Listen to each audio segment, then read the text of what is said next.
Hey, it is your buddy, Peace and Harmony with you here today.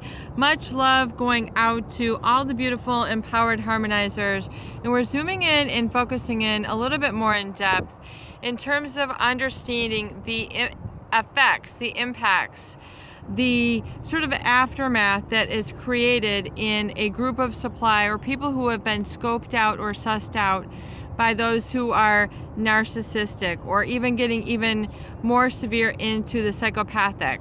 So when we talk about really spotting this, we're really kind of looking at the feelings as you are experiencing them within. So we've been looking at ways of like, how do you spot someone who is really pathologically disordered? In other words, causing disrupt, mayhem, chaos, and overall negativity in your life. So when we look at really the effects of the narcissist, the covert narcissist, it is someone who's going to take up an inordinate amount of your time and really kind of keep you out of your own center, out of your own happiness, out of your own positivity.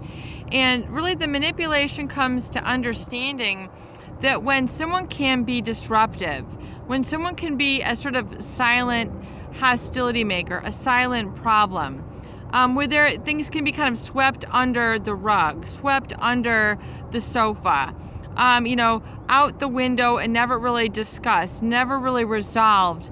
That's when you see a propensity towards anxiety and a lot of, chaos that ensues or aftermath or effect of being in a relationship with someone who is covert narcissistic. So, why would they allow this to happen? Why would there be this sort of aloofness, this sort of disconnect, where they hurt and then walk away, leave you confused and befuddled and then walk away?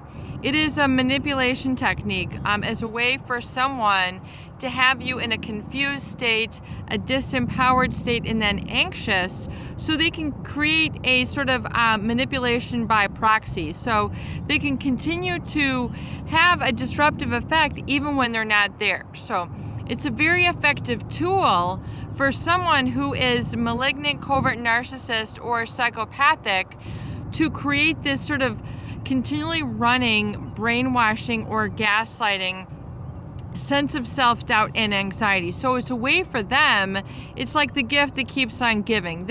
Once they get you riled up, ruffled up, and sort of in the situation where either you're in a highly codependent state where your happiness, your purpose, your role is gratified once you take care of them. So in other words, it's like you're nothing without this person. So a covert narcissist, you can spot this manipulative behavior when they assail others or scope others out in a traumatic bonding relationship. In other words, you have to understand that they have now obtained that superior position in your life that they have been looking for.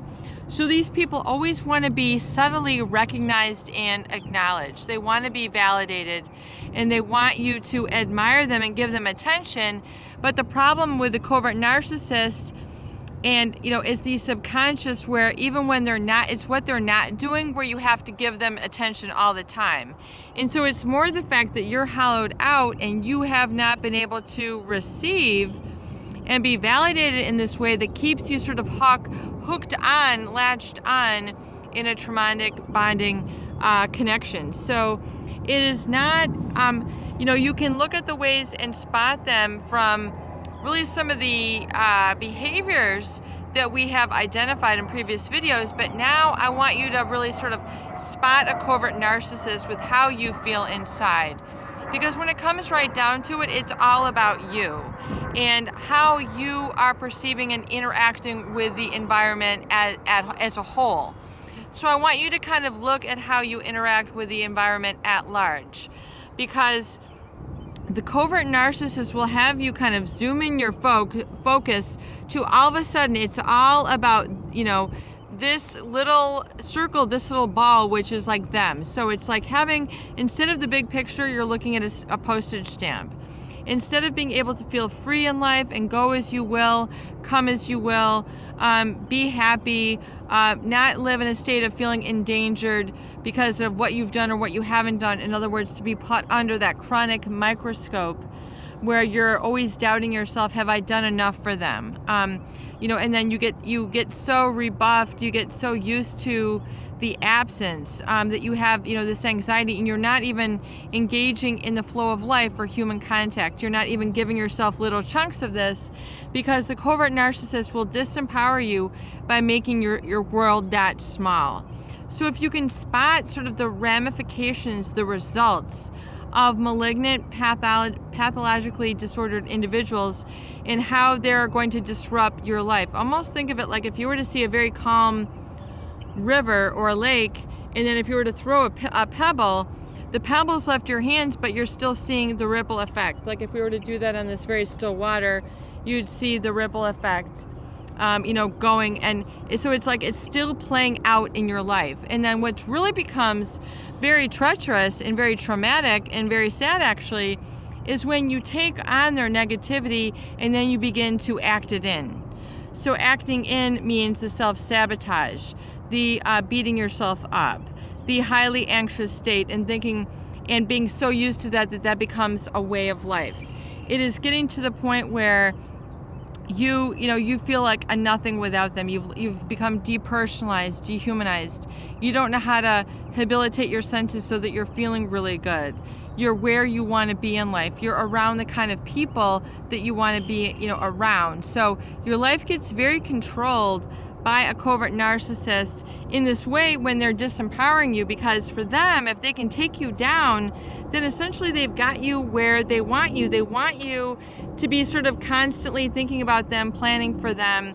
And this can be years out, decades out. I mean, I've had stories of clients who have told me about, their child rearing, and it's just like they are set up for failure. They're set up to please their parents. In other words, don't journey far in life. Stay right here. Stay in this little ring, we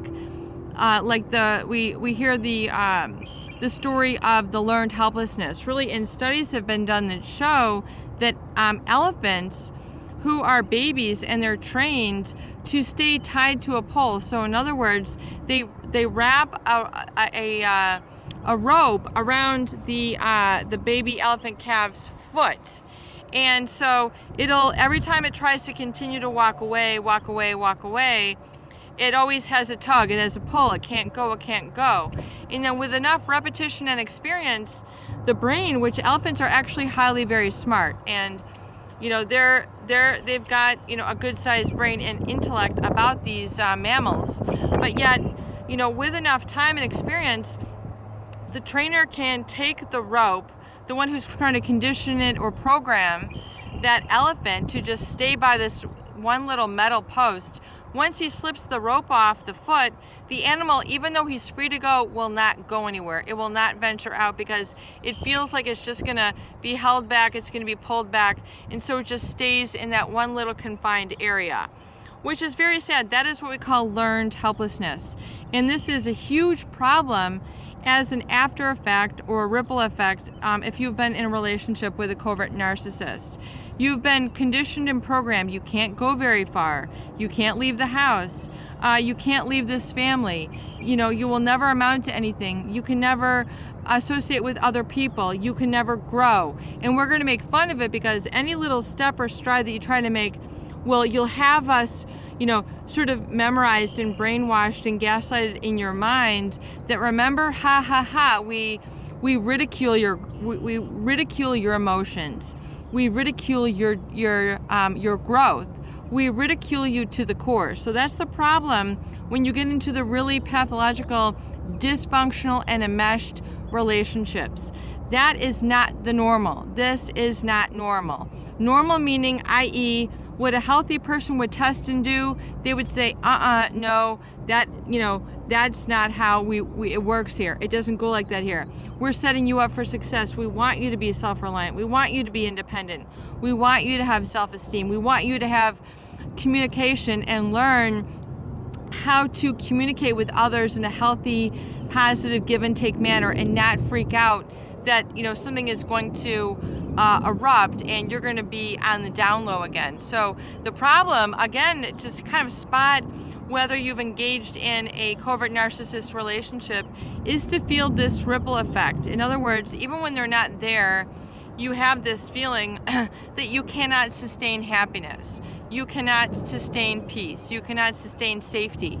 You can't do it alone. You can't feel like that for extended amounts of time. There you go, backtracking to the old neural networks, which are ingrained and programmed in you to be kind of your baseline. So what we want to do is we want to slowly but surely elevate the baseline. So you're able to release those thoughts that have been programmed, the self-limiting beliefs that create the anxiety. That's the cause that has created the effect of the anxiety. It is the fear that is basically put in, polluting your mindset. So you have to look at it now in chunks and then go chunk by chunk by chunk, whether it's recovery date, by recovery gift, by meditation, by resensitizing yourself, by journaling, by your astromations, by having healthier inner dialogues that affirm that you are magnificent and you don't need them. I think is a very huge astromation is I do not need disorder. I do not need this. I can go on without this. I don't need this. I don't need this person. I don't need to be treated this way. So when you can really get that as an aha moment to say, well, what would happen if I didn't need this person? What would I do? If this person wasn't existing for me as a healthy relationship, what would I do? If this person wasn't there for my best interests, and to be clear about it, what I truly need and can admit to myself, what would I do? So you can ask yourself these questions and you can begin to see that you have some answers that are kind of there, but they're really kind of way deep underneath. So if your everyday conscious is about kind of repressing your instincts, repressing your desires, just trying to do, what you think is going to make you happy, but it's not really making you happy. It's not really making you empowered. You're still sort of stuck in the same rut. It is to say, okay, if I didn't need this person, what would I be doing? If I wasn't stuck on this person in the way that they make me feel, what would I be doing? Where would I go? Where would I go? What would I do? Would I move? Would I just kind of take it easy and rest and relax and be able to just kind of soak into that feeling? Would I, really begin to take care of myself because I realize that, the beginning and the end of the feelings begins with me. My feelings are within me. They're not outside of me. My feelings are within. Other things can occur. The clouds can come, the sun can come, the rainbows can come, the storms can come, but my feelings are within me. Everything else is kind of outside. So this is what we call like the inner work and the inner awareness, kind of gaining a really stronger sense of accomplishment of owning your own energy, owning your own perspective, your own conscious awareness. Therefore, you can own your gut and what it's kind of prompting you almost non-verbally once you get it to do. So your non-verbal will, when you're all of a sudden driven to action and you say, you know what, now is the time I'm finally going to start to meditate. Now I'm finally going to get a divorce. This ain't working. Now I'm finally going to get my own money. This ain't working. I'm going to get my own job. I'm going to get my own place. I'm going to develop my own creative side. And for me, that means this. And I'm going to start where I am. The best place to start is where I am right now. It's not tomorrow. It's not in, 5 or 10 paychecks. It's not, after, something else happens. The time to start is now. And as soon as you can admit that, the ripple effect and spotting those ramifications or results or impacts or influence that you have had created in your life as a result, it is important to identify that and then change the story that you tell yourself about where your life is headed moving forward. Because what you're operating on is an unconscious story. It's an anecdote. It's so-and-so had this upbringing and they never, so-and-so had this relationship and then that was it. It's to, stop those sort of dead end stories that are telling you, you have to put up with this. You have to stay here. you have to always be in need of this person. You always have to make this person happy. You always have to have and conform to this person's standards and not your own. So it's really to be able to release those and to say, I release it now because I don't need that. So you can see that then how once you're kind of working through the recovery out of a codependent relationship, it's like releasing a crutch of sorts, which is negative. Your negative self-beliefs can kind of feel like like a crutch. It can kind of feel like you got two pegs sitting up there and they're like, nope, you can't move. Nope, you can't move. Ow, ow, ow. And like every time you try to grow, meet new people, smile, feel that you're being confident, feel your sense of self-esteem and confidence where you're going and doing what you know how to do. See, the problem is that the covert narcissist is not mirrored back to you ever really what you know how to do, what your strengths are, what you're good at. They don't reflect that back to you. They deprive you of it. That's why it's kind of like emotional asphyxiation. You're kind of like gasping for breath. That's the anxiety. You're kind of gasping for everything is okay breath. So if there can be like different kinds of air, it's like the part of the effect of those relationships is that you've never been told the positive things. You never had that reflected back to you and just delivered to you in an honest, genuine, okay manner. And like, not that you're the center of the world, but you are so good at, you are special, you are loved, you are so wonderful when you did that, thank you. So there's a lot of messages that people who have been wounded by those personality disordered individuals, things that they're not able to experience and they haven't experienced, and that's the cause of the anxiety. So it's because they haven't, received that good, it's almost like receiving a report card from a teacher.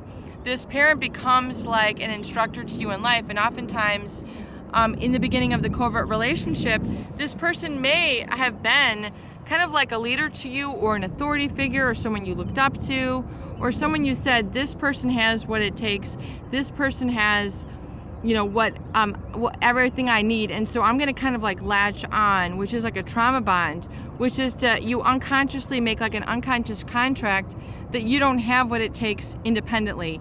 And it's your negative self-beliefs which are building that approach, which are building that attitude. And you're not seeing it within yourself because it's not reflected back to you. The covert narcissist, it's not what they do, it's what they don't do. It's the love that they don't show you. It's the positive things that they don't reflect. It's their insecurity where they kind of walk away and then it makes you feel unimportant inside. These are the ways for you to spot and determine the effects of a covert narcissist or someone with a pathological personality disorder who is little by little, gradually disempowered you through ways that that basically insinuate that they are more important. They have a sense of superiority about them, a sense of entitlement, that they are just entitled only to associate with specific people, specific types of discussions, specific intellect, specific income, specific skin color, whatever it is. And so they're kind of cloistered off a little bit. They're kind of, and yet, and then they will really sort of belittle you with silence, criticize you with silence, or criticize you with lack of love, nurturing, eye contact, guidance, validation. So really that's kind of like it becomes then a physical experience. That's what anxiety is. It's your body is your subconscious mind. Your body is kind of running things, subconsciously. So your breathing, your heart, how you walk. You don't say right arm, left arm, foot. I mean, that's your subconscious mind. You've got that going on through all the motor areas and sensory areas of your subconscious. So we need to kind of get into there in the subconscious mind, which is in the body, which is kind of where all those old, very, very eloquent areas of the brain, which are the really intense areas of the brains, have been affected. So especially if you're kind of stuck in that anxiety state as as an effect or a ramification or a result of a pathological individual who has displayed these traits and characteristics, then it's time for you to kind of break apart, almost like breaking a stick apart and you've got one piece in your hand and the other stuff isn't connected. It's just disconnected. It's just not even part of the stick anymore. And so it's to then say, you know, I've got my own stick. You know, I've got my own stick. This is me. This is not connected to the narcissist at all. This is, you know, the narcissist, I broke away from them. I've broken free. And, you know, it's to then say, I'm taking my growth from here. So it's a really important thing to be able to acknowledge and validate that you are a separate, distinct whole person with all the ability to flourish and grow on your own as separate and distinct from this individual. And, you know, have your, you know, your arms, your wings spread out, you know, being able to really stretch. And you'll see that oftentimes physiologically, you'll feel cramped up, you'll feel too small. You won't be able to do things like physical stretching. You won't be able to do the yoga. You won't be able to do the running, the biking, the walking, because you're so used to confining yourself and protecting, you know, getting into the infantile, you know, the infant pose, what have you, the, you know, where you're sort of, I forget what you call it right now, where you're just kind of, you know, bottling up and you're just sort of getting into the infantile position. And, you know, so you're used to protecting yourself in this and sort of cloistering or hiding yourself away because you're acting in these effects.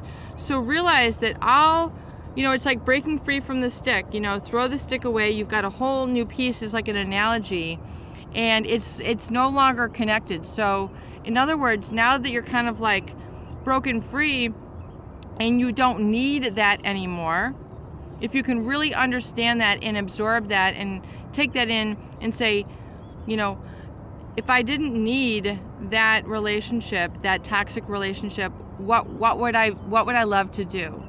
Where would I love to go? What would I love to become? What would I be doing? And if I were to liberate myself, this is what it would feel like.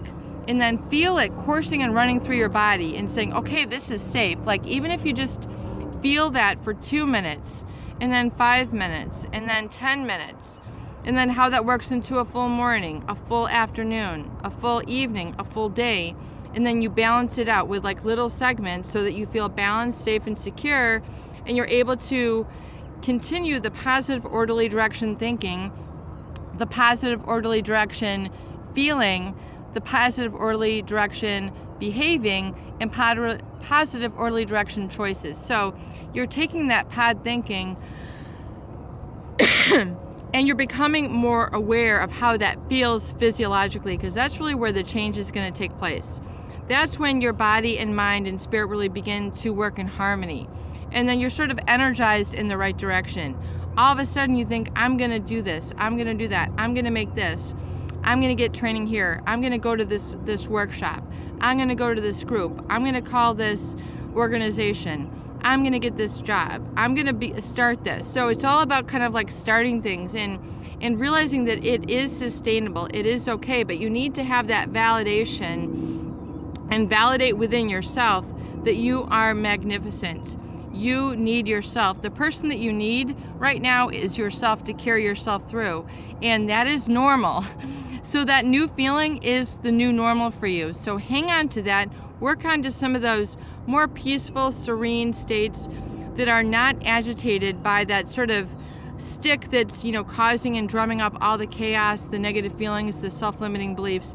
Detach from that totally and begin to enter into that whole new realm of positive living and positive seeing of yourself, and then having that really build up with repetition and experience, so you're really secure and you've completely eliminated the self-doubt that was instilled there. This is your buddy, Peace and Harmony, with you here today, and I hope that these videos do help. Please share and please subscribe for more great tools, videos, discussion, and support.